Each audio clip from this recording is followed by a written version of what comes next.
என்னோட டிவோர்ஸ்க்கு டிஎம்கே தான் காரணம் அப்படின்னு சொன்னப்பே வந்து நம்ம எல்லாம் கொஞ்சம் உஷாரா இருக்கணும். என்னன்னா இந்த மாதிரி விக்டிம் கார்டு ப்ளே பண்றதுக்கு வந்து ரெண்டு ரீசன் தான் இருக்க முடியும். ஒன்னு என்பிடி, அதாவது நார்சிசிஸ்டிக் பர்சனாலிட்டி டிசார்டர், எல்லாத்தையுமே மேனிபுலேட் பண்ணி வந்து அவங்கள விக்டிமாவே அவங்க காட்டிப்பாங்க. இன்னொரு ரீசன் என்ன இருக்க முடியும்னா, இது வந்து ஜஸ்ட் ஒரு பப்பட் மட்டும்தான்.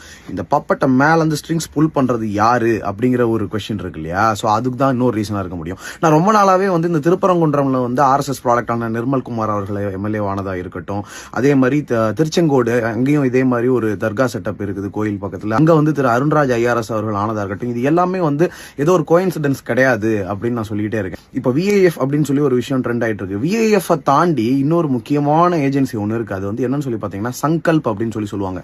சங்கல்ப் வந்து என்னன்னா ஆர்எஸ்எஸ் ஓட பியூரோகிராட்ஸை ட்ரெயின் பண்ணக்கூடிய ஒரு இன்ஸ்டிடியூட்.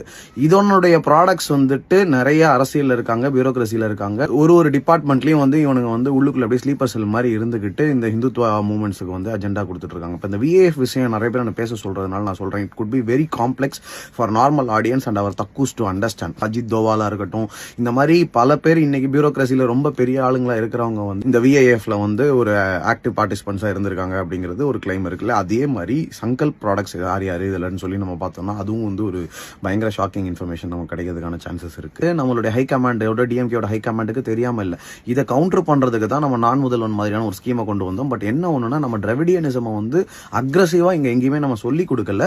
டிராவிடியன் மூவ்மெண்ட்னால நடக்கக்கூடிய ஒரு நல்ல விஷயமா தான் இதை நம்ம ப்ரொஜெக்ட் பண்ணிக்கிட்டோம் அப்படிங்கறத இங்க முக்கியமா நம்ம பார்க்க வேண்டியது. அவங்களுக்கும் நமக்கும் ஒரு சில விஷயங்கள்ல வித்தியாசம் இருக்குது. வி குட் கோ டவுன் இதனால. பட் ஆனா வந்து sometime whenever the truth triumphs, the truth will triumph அப்படிங்கறத மட்டும்தான் நம்மளுடைய ஹை கமாண்ட் நம்பி இருக்கு. ஒண்ணுமே இல்ல, பக்ரீத் அன்னைக்கு எப்படி மைனாரிட்டிஸை வந்து இவங்க ஒடுக்குனாங்க அப்படிங்கறத நம்ம பார்த்துட்டோமா இல்லையா? ஹைகோர்ட் ஆர்டர்ங்கிறத காரணமா வச்சுட்டு அவங்களுடைய ரிலீஜியஸ் பிலீஃப்ஸ் மேல ஹர்ட் பண்ணாங்களா இல்லையா? அது வந்து ஐயுஎம்எல், அதாவது முஸ்லீம் லீக் கூட எதுவுமே பேசாம இருந்துச்சா இல்லையா? இதே மாதிரி இந்த வருஷம் கார்த்திகை அன்னைக்கு இவங்க எப்படி இந்த விஷயத்தை ஹேண்டில் பண்றாங்கிறத வச்சு தமிழ்நாடு மக்கள் தெளிவா எல்லாத்தையும் புரிஞ்சுக்க போறாங்க. அது வரைக்கும் மட்டும் wait and watch the game.